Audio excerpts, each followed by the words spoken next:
All right, let's get into it. We've got Mike Hill in studio today and Renee Guerra. Guys, welcome to KBEC. Hi, Jim. Thank you. Thanks for having us. Hey, Jim. Great deal. Thank you. This show is called Life and Money Matters with the Success Guys, changing lives one day and $1 at a time. And I got to tell you, from a personal perspective here, when I was fortunate enough back in July to buy KBEC, one of the things that Ken Roberts and I talked about, the lifelong voice of KBEC, was how we can bring a show to Ellis County, Johnson County, Kaufman County, our listeners, that can impact their lives in unique and different ways. Too many times people come out and they want to talk to you about, a specific topic. Let's say it's only money, or maybe it's only about a tragedy that's in your life. And we've tried to take that a little bit different. We've tried to take an approach here that's kind of holistic to the human being. And Mike and Renee were kind enough to approach us a couple of months ago, and we put together the emphasis of a show. And what we're trying to provide here for our listeners and everybody out there that is kind enough to tune in to us is a show that's going to hopefully improve and better their lives in that holistic approach. Renee is a life coach, been around for a number of years in that field. Mike is a financial planner by trade, but brings a whole lot of experience as well. I'm going to let them get into it a little bit and tell me a little bit about your histories, your bios, your life cycles, whatever. Which one wants to go first? Mike, you always like to talk first.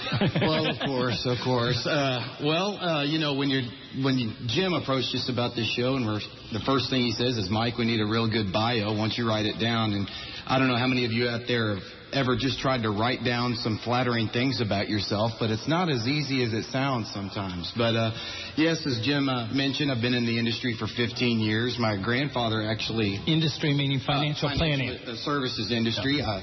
We are an independent financial firm, which basically means we are the finder of investments. No money is held with our firm. You don't make a check out to us. If you do, unfortunately, we do have to give it back, so you can give that to the investment. You don't get to walk away with it. Yeah, exactly. And my grandfather, he worked for Merrill Lynch in the 50s and 60s, and then with the recession in the 60s, he went back to school and became an engineer. And then, of course, my father, I think trying to impress my mother when he came back from Vietnam, went and got his Series 7 and became a financial advisor as well. So my dad started his company in 1982, and he retired in 2000. So that kind of brings me to here. We love Ellis County. How long have you been in Ellis County? This will be 4 years this year, actually, me and my wife. A little bit about ourselves. We are from a very small town outside of, right in between Corsicana and Waco, by the name of Hubbard. It's got a Dairy Queen, though, right? Absolutely. As a matter of fact, we talked about that off air. That was my first job at 14 years old. So if you've ever driven through that Dairy Queen and you're a client of mine or you know me, you can go, hey, Mike Hill flipped a hamburger there. Maybe not. You know? Sure. Yes, both me and my wife are from Hubbard, a little small town.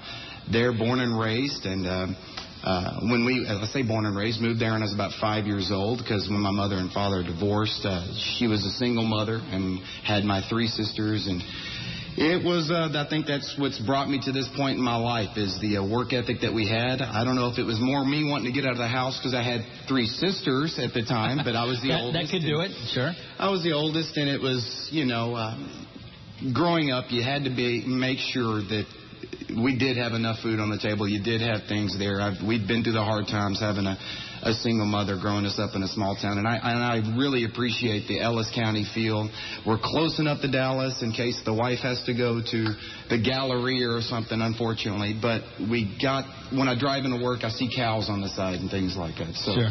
Hey, I'm going to give Mike a plug, too, here. He's a little too modest on himself, but he is an award winner and top 50 financial planner in the DFW Metroplex, as voted by the Texas Monthly Magazine. And to that, Mike, kudos and congrats. Thank you. Renee, tell me a little bit about yourself, buddy. What brought you into KBEC today? It was interesting. I met Mike at the BNI, which is a Business Network International group where we have a lot of small business owners. And, I really liked his passion and his fire, and just really thought about partnering with him about being on a radio show. And then you came into one of the meetings, Jim, and I said, you approached me about doing a radio show with Mike, and I said, what a perfect fit. I just like the energy, and it also brings the creativity out in me. But For me, I grew up in Dallas. I grew up in the Dallas area by Eastfield College, and my wife, we moved to, she's lived in Duncanville most of her life, and so we moved to Avila, built a house out in Avila, so we've been in Ellis County, but I worked for Dr. Pepper Bottling Company for 21 years. How many people did you employ there, or how many people did you actually oversee in your HR responsibilities? At that plant, we had about 550 employees. So wow. And you were responsible for hiring all of those? Well, no. At that time, I had different positions. I started out as a driver and then moved up my way in through employment coordinator, and that's when I really started working in that field about 1985, as handling the hiring and helping out the managers to fill their positions. But, yeah, I went through risk manager position and the benefits coordinator. And ultimately, I was a trainer for the company, and then the last couple of years I was an HR manager. But I always had that HR background because of just being able to work with the managers throughout the time I was in HR. But, it was interesting that once I started going through a training course through Jack Canfield after being with Dr. Pepper for 21 years, that's when I really started seeing a different idea that I could move away from that. It was just time for me to make a change. Help me understand that, too. This is one of those terms in life that I think people throw around. What is a life coach? Well, what life coaching is, it's a process of exploration and self-discovery to help people tap into their hidden potential. But we all have the capability of creating the life we want. But what can happen is that we have beliefs, or we have these certain things that we're not good enough, smart enough, don't have it college education, or don't have a GED, and quite frankly, everybody can be successful. So what I do is I work with individuals to find those hidden potentials, and it's a process of going through a self-evaluation, and you can get pretty deep on it. It's really to find out what makes you work. And once they have a light bulb go off, or per se, they see that. They can get an idea and say, hey, I can create that life that I want to create. So really, everyone, again, I just want to emphasize that. Everyone has the potential to create the life they want. They can do that.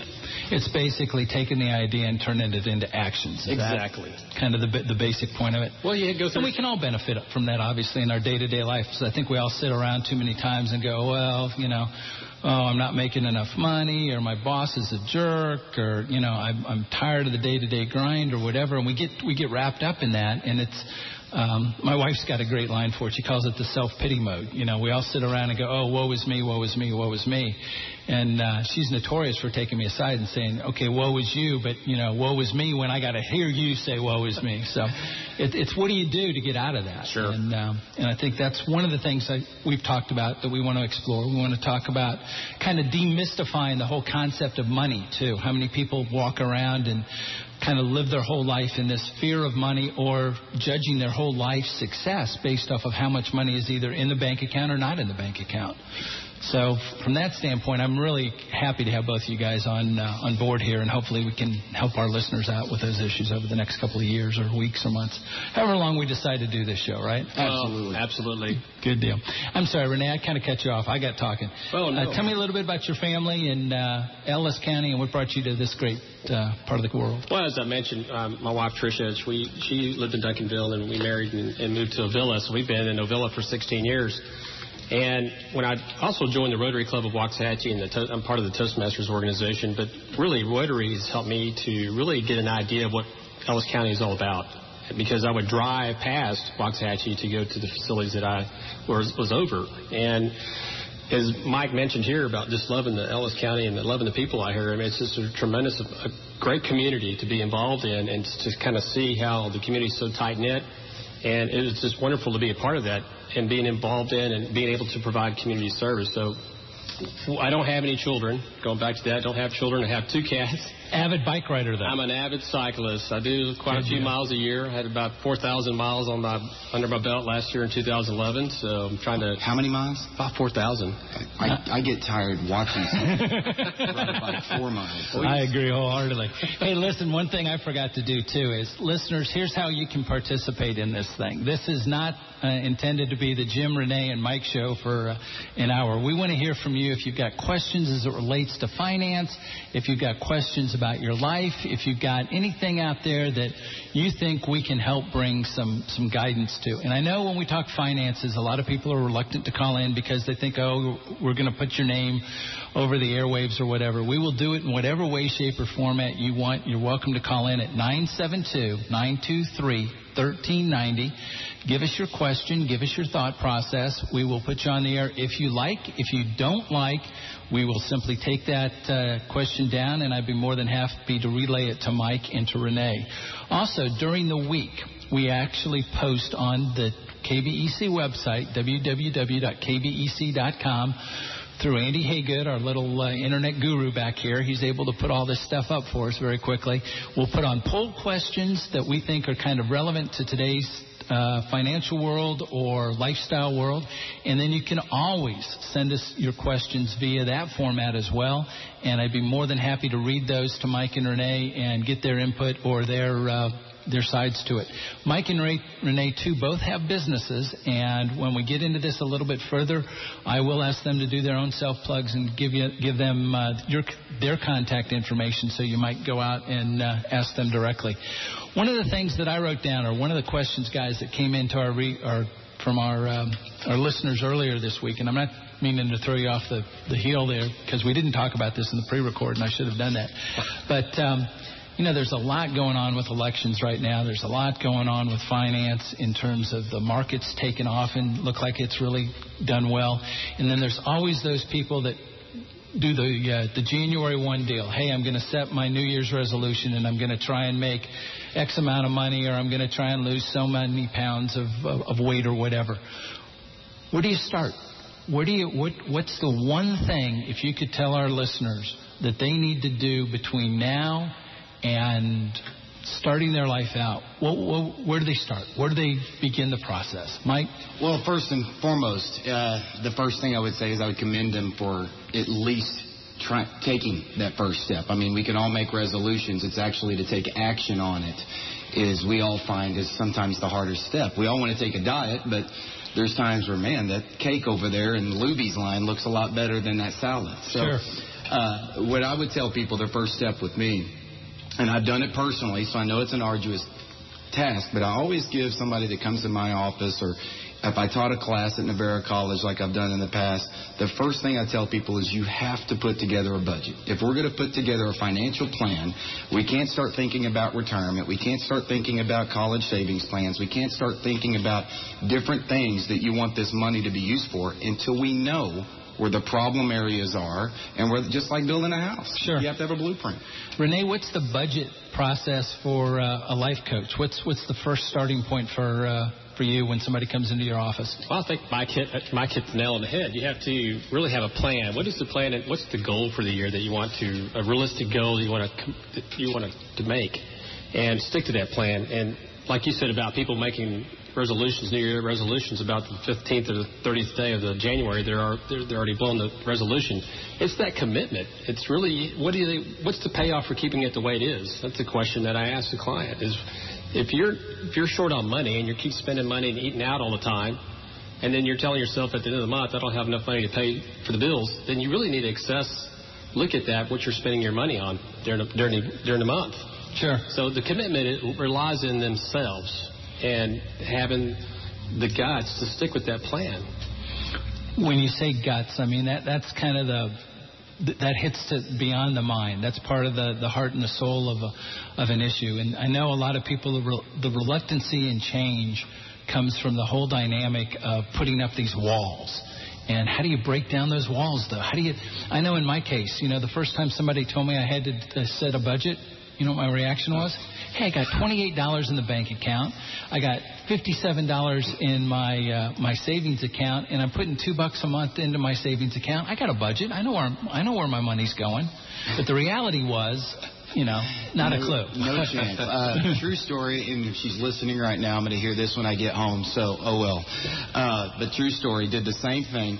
As I said before, I've taught retirement classes and things like that at the college, and I'm always talking to the students that are in the class, and they go, okay, Mike, Mr. Smarty Pants, have you done your own budget? I looked at them, I go, I have not done one in probably 5 or 6 years. So I went back with my wife, it's about 2 years ago, And we started putting things together, and I looked at the budget and go, honey, we're spending a lot of money on going out to eat, but it doesn't seem, she goes, there's no way. We don't spend $500-600 a month going out to eat. Sure. I said, honey, I'm telling you, I'm looking, I may be a Texas A&M graduate, but I can add 2 + 2 here. And she had no idea because it's a debit card. That's what banks want. It's real easy to put it on that little debit card. Well, what we decided to do, and this is just one little tidbit, this is why you got to have a budget. I said, honey, I'll meet you in the middle. I'm going to give you $300 in cash. We're going to put it on the kitchen counter. And every time you go out to eat, I want you to use that cash. Now, if it's January 20th and you're out of cash, oh, well, there's no more yogurts at McDonald's. There's no more Chick-fil-A. You were done for the month. And I kid you not, about January 18th, she came in looking at me like, are you kidding me? I really do spend $400 to $500 a month in going out to eat. She was shocked. Oh, my gosh. So having that budget and putting it down on paper, sure, if nothing else but to shock you into submission. Well, I've heard many people tell you about weight loss, and they go, oh, don't weigh every day, and, try and set the goal or whatever. But I can't tell you how many people you talk to about weight loss, and the first question I always ask them is, do you own a scale? And they go, no. What's that? Yeah, and they sit there and they go, well, no. And I'm going, well, how are you going to measure where you are now versus where you're going to be? Sure. My dad used to always show that, as a kid growing up, before GPS and all these wonderful things these kids have today, it's the old deal. Would you ever take a trip back in the 60s and 70s without a road map? Absolutely not. You didn't know where you were going to end up unless you had that roadmap. And that's what a budget is. That's what a life plan is. That's when sitting down with people and saying, okay, write down those 2 or 3 things you want to get done, or those 2 or 3 things, and then check it off your list as you get it. And what I've found, and this is Jim Phillips talking, and I'm the last person to say I'm perfect, when you make that check mark on that page, though, you get a pretty big smile on your face. Absolutely. Pretty big smile. My wife makes fun of me because I'm pretty pathetic. I love doing to-do lists. I think I do a to-do list literally every week, and the biggest thrill in my life is just marking something. I think I put things on to-do lists just so I can mark them off. That's called a cheat sheet. Yeah, well. Yeah. All right, Renee, tell us about, we talked a little bit about where you started on a life coach deal. What's the pitfalls? Where do people kind of fall off the track? Where do they kind of see things going sideways? I think we just talked a little bit about that. We hit the cusp about just, if you make a goal, you have to stay committed to it. So you have to write it down. I would suggest you write it down and put a date on it. When do you want to get it done? By when? And you mentioned something, Jim, just a minute ago about, is it measurable? So that's the key, is if you're able to measure, like you guys were talking about spending money. Well, we did the same thing. My wife and I eat out a lot, so we made a goal for this year to cook at home. And as it's easy to go out and go to a fast food restaurant when you're tired and you don't feel like cooking. But once you start seeing the savings, and you really puts a smile on your face and said, hey, now I can keep more money in the bank account. So it's that commitment. I mean, you really have to be committed and throw your heart in it. When I said about gut, throw your heart in it, because once you start making those small steps and seeing the success that you're making, that's the wins. Oh, because that's awesome. If you make if you make it so big and try to make this huge jump, sometimes people get discouraged and say, I can't make that change. And it sounds like a cliche, not to interject here, but this is something that's a true belief in my life, and I just want to get this in, is money is a tool. That's all it is. It's how you use that tool to accomplish your goals is what makes the difference. It's just a tool. If you're using it as a status symbol or you're using it as this, you're not using money in the proper way that it needs to be used to accomplish those goals that you have in your life. Very good point. Yeah. Hey, we're going to take a little bit of a break here. When we get back, we're going to talk to these guys, how they got into their specific fields, what made their lives go into these things, and we'll take it from there.